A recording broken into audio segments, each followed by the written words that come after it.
Hello, everybody. Um, I hope you can all hear me and see my presentation as well.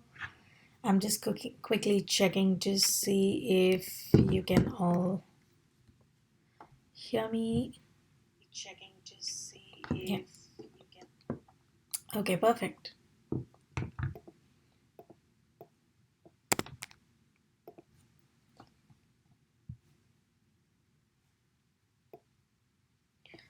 All right. So, in the session today, we will be talking all about the IELTS writing section and how you can write an introduction.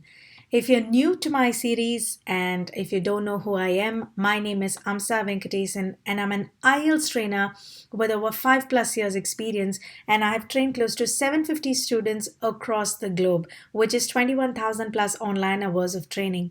I've trained students in the UK, US, India, Malaysia, Russia, and Singapore, and a few more countries as well. Well, I'm so excited to be talking to all of you. And with my experience training a lot of students, I realized that students have been finding the IELTS writing section to be a challenge. And I've addressed this in in many sessions of mine, especially in the writing sections, that students are finding this a little difficult and they really don't understand, and you guys as students don't understand probably how to put an introduction or how to put the IELTS essay in the right way. Although this is targeted towards talking about introduction and how you can write an introduction the effective way, I would still cover the best practices as to how you can do your IELTS essay writing, because this is about 40 minutes and you have to write about 250 words, which is crucial. There are a lot of vocabulary, lot of collocations, and lot of phrases that you might have to practice. And if you're looking to practice all of that, all the phrases, the vocabulary, and the collocation list is constantly being used in the plus sessions on my in my plus classes. So I would highly recommend you to check out this session specifically, because that's what I'm creating a free session all about here. Okay, so this is again the IELTS writing, where you can see how you can give a classic introduction or what are some components which are included in this introduction, because students often just copy paste the question and say that's an introduction, but that's not that. I'm sure after this particular session, you will be able to see how you can make the introduction in the best possible way, writing the required number of words, the sentences, and where you might have to make your concentration or emphasis on. All right. This is the Let's Crack It series. Okay, so we will uncover the, understanding a quick and a deeper look into the IELTS writing task. You will also understand the important scoring metrics even for your essays and how you can do your essays, and few tips, and we will see the different types of essay questions as well. Okay, so as you know, the IELTS essay writing task, the task is about IELTS essay writing, your IELTS writing task too. This is common for both your IELTS academic and the general training modules. And this lasts for about 40 minutes. So you will write one particular essay for about 40 minutes and you will write at least 250 words. Let me tell you right here, if you ask me if you can write anything less than 250 words, no, you cannot write anything less than 250 words, because if you write less than that, you will be penalized for underword count. So you will lose marks if you write lesser than 250 words, right? And the ability here, they check your ability to write an essay with proper paragraphs and proper vocabulary, punctuations, spelling, all of this is included here. Okay, so now you have to understand the four band descriptors, the four crucial band descriptors for you to ace this task. There are four descriptors, like I said, which are task achievement, coherence and cohesion, lexical resources, and grammatical range and accuracy. These are the four major things that you will take a look at. Now, let's get into quickly understanding what you have to include in each of these in order to score and ace the task. Firstly, in task achievement, they will check for your information, overview, detail, and accuracy. And I'm trying to talk about this right now because these band descriptors directly talk about what all you should include and you cannot afford to miss even when you're doing your essay in general. So, here, if you see, in your task achievement especially, they check for the kind of description that you've used in your that is asked in your essay. If you've put everything together, if you're writing an overview, which is basically an introduction, and talk about what are the components that you will include in the essay introduction itself, which has to be accurate. These are a few components that they will expect in task achievement itself, which summarizes the information in the overview and the details that you're talking about, including the number of words and how accurate you are when you're doing this particular question. All right. Then, coherence and cohesion is where the examiner will check your ability to organize information, to paraphrase, and use the linking devices. For example, when you relate it to your essay, this checks for your ability, first of all, to see how you can organize your information. As soon as you see your question, you may have a lot of thoughts in your mind, or you may have nothing at all. But even if you're starting from a blank slate, you should remember that you should still follow the pattern to organize information. You should know how to put things cohesively in a way. You should have an introduction for about 60 to 70 words, and you should know what to include in an introduction. Your body paragraphs, paragraph 1, 2, 3, or paragraph 1 and 2 at least, with supporting examples, and have a detailed conclusion.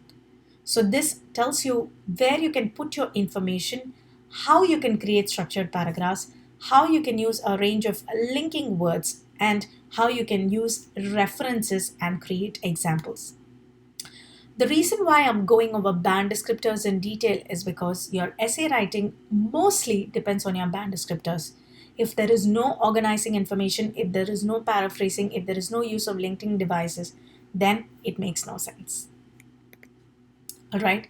Now, it also talks about your ability to use lexical resources in a very crucial way. What is lexical resource? It talks about your ability to use new or very less frequently used vocabulary. So when other students use certain vocabulary a lot, you will have to identify a different set of vocabulary. So if you ask me how you can identify a different set of vocabulary, it's by reading a lot of essays, go through a lot of textbooks, go through old question papers, and see what are the common words that people have used for a common topic. Try to ignore them probably and look for new keywords or new vocabulary or new idioms which people have never used so far.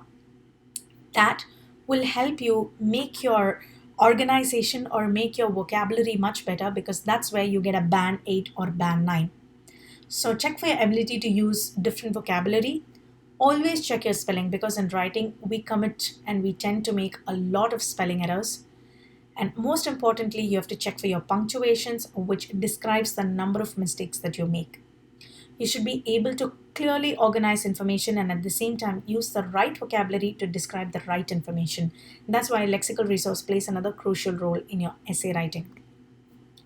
In terms of your grammatical range and accuracy, which is your fourth band descriptor, in order to be able to structure your sentence, that is, you will either use simple or compound or complex sentence. But when you're trying to use simple sentence, remember you will not move more than band 6 or 6.5 if you're still at a point where you want to use simple sentence, because you always want to stay in a very comfortable or relaxed manner.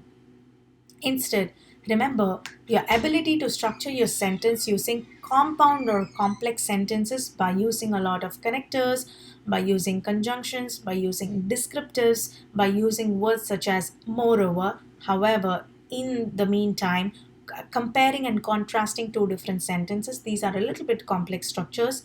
If you use these structures and use the same tense. If you're using past tense, stay in past. If you're using present, stay in present.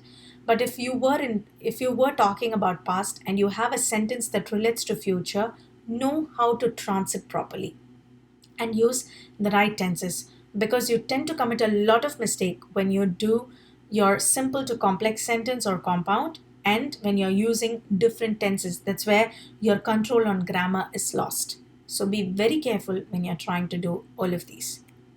Now that you've understood the band descriptors, we will try to understand all about the essay task types of questions that we have. We have the opinion based essays where they ask you for your opinion and what you think of that, whether you agree or disagree to a particular question type. If you agree, tell them you agree. If you disagree, you tell them why you disagree. And feel free to include your personal opinion because it's an opinion type of essay. In these types of essays, you can include your opinions towards the conclusion. Second, we have a more discussion type of an essay where we just discuss. It could again be an agree or a disagree kind of a question. Thirdly, we have the advantages and disadvantages types of question where you talk about both the advantages and the disadvantages to a particular topic. In terms of opinion based essays, if you see, it's either you agree or disagree, but in most cases, they might ask you to do both. But you either agree or you disagree to a topic. You cannot do both. But in terms of advantage and disadvantage, you have an upper hand because you have a lot of things to write about advantages and the disadvantages and to give a conclusion. In terms of direct questions, it's again could be advantages or disadvantages, or they ask you a question directly and you just write about it. For example, write about the environmental effects, or write about global warming, write about using plastics and how, because they are non-biodegradable, how they pollute the environment. These are questions you neither don't have to agree nor have to disagree, but directly give them answers, put it into correct passages, use correct sentence structures, use correct examples, and then add it there. In terms of solutions, they ask you how A tends to be cause and solution questions, where this is the cause, what could be the possible solution to the question. So you basically answer that.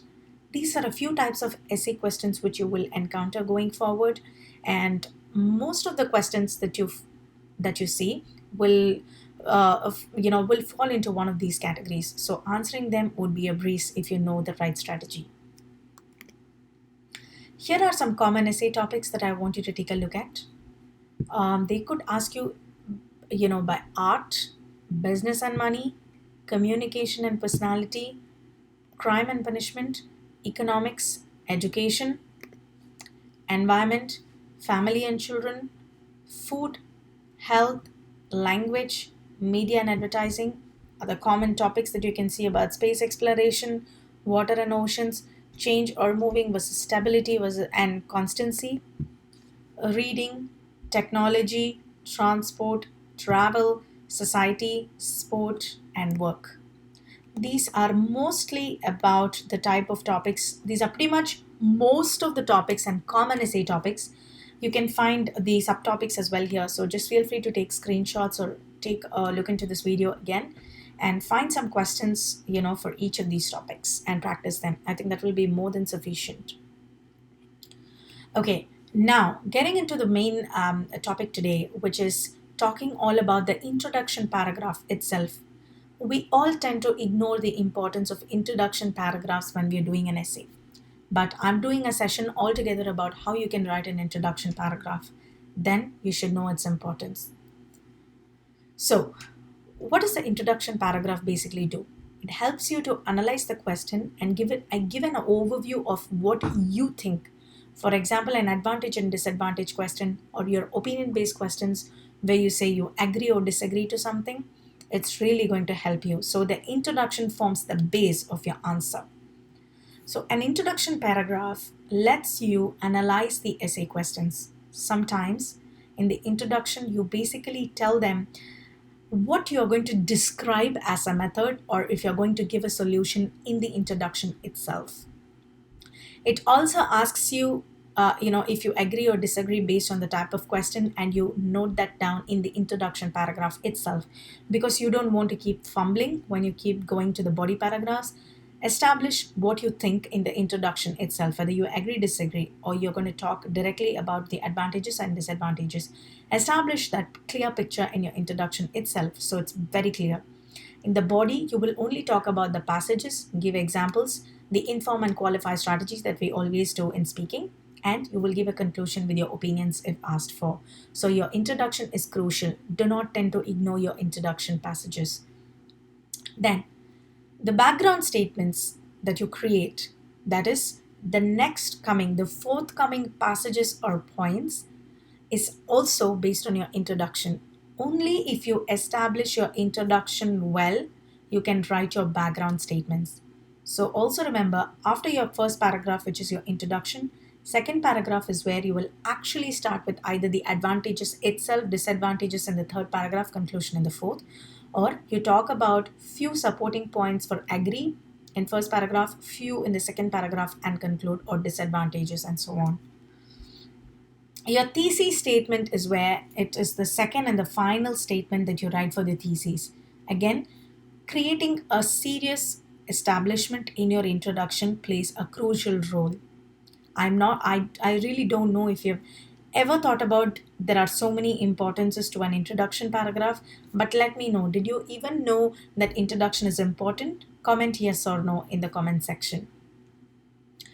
So in your thesis section, like I said again, you have to talk about it in the second and the final statements, because it strongly includes your opinion for the answer. This will also complement your body paragraphs, but again, you have to have a fully further developed answer like the qualify strategy. If you don't know what's the qualify strategy, I would highly recommend you to go back to the plus sessions that we did on the inform and qualify strategy, which is amazing. Okay, a lot of students have reported that they really like the strategy. So I would inform you, and I would highly recommend you to get onto that session and look at it. Remember, you will also include some examples to support your answer. All right. So, like I said, your entire essay is divided into your introduction, your background statements, your thesis statements, which is your introduction, your body, your second body, and conclusion is what is included in the thesis statements. All right. Now, one more important point that you have to know is the length of the introduction. Okay, so now we all talk about introduction, but how big should your introduction be? Your introduction should contain not more than 70 words in length, because that's ideal. This is just a functional paragraph where you describe what you're writing about. Like I said, establish in the introduction if you agree or disagree, if you're writing about advantages or disadvantages, if it's your opinions. So put it then and there. If you think this is not a major scoring point, yes, I would agree to that partially, but a great start is always needed. So your introduction lays the foundation for you to not fumble and for you to directly get into the points. All right. Now, I have a quick few essay planning tips for you where you talk all about the understanding the aim of the question. You have to understand why you're writing this essay. Why are they asking about this essay? And understand the aim, because that will lead you into the right points. I would highly recommend you to divide your essay, this 40 minutes, into first 4 to 5 minutes of planning your essay, and then last 4 to 5 minutes to check your essay, and in between you can write your essay. If you have already thought about the issues that you will address, the supporting statements, why you agree or disagree, the main points, any examples that you will add, any opinions that you will add, that will condense the time that you have, and that is going to help you to deep dive and write your answer in a well established manner, because paraphrasing is important, because you have to write it. The coherence and cohesiveness is very important. I would always recommend planning your essay practice at home. You can work with us, you can work with me on the Unacademy app, and I'm here to help you. I want you to understand your limits. If you don't have great grammar, it's going to help you. It's going to reduce your scores in your grammatical range and accuracy. So you have to understand your limits and put more practice into that. Include more practice. Always refer back to band descriptors if you have a problem with writing, because that will seriously help you understand where you're going wrong and what you have to improve. Do not ignore your band descriptors. Follow the structure, have a proper introduction, and that's what this session is all about. Decide on your body, have conclusion, and provide supporting examples in your body statements. You can include your opinion in conclusion if it's an opinion based question, if needed. Also, familiarize yourself with the most repeated questions and common topics, as you know, because that'll help you. Include your personal opinion where needed, which is what I've been telling you. Take care of your lexical resources, that is, plan on creating your vocabulary and reading, doing proper vocabulary. Use less common words that have been used by other students and less common idioms, because that's going to take you to a band 8 or 9. Learn to manage your time. Again, like I said, 4 to 5 minutes planning your essay, and then in between you write, and then again last 4 to 5 minutes to check your grammar, punctuation, and spelling. Always use a formal language. Do not use any informal language. Try to use as many passive voices as possible, as this will help you. I hope you found this session helpful. If you like this video, like, share, and subscribe to Unacademy Live. I would highly recommend you to check out our Plus sessions, because we are doing full-fledged sessions there and students really love what we've been doing. I have my next session planned out for tomorrow, and I will let you know more about this in detail. I hope you like this session, and I will see you in another session. Thank you so much.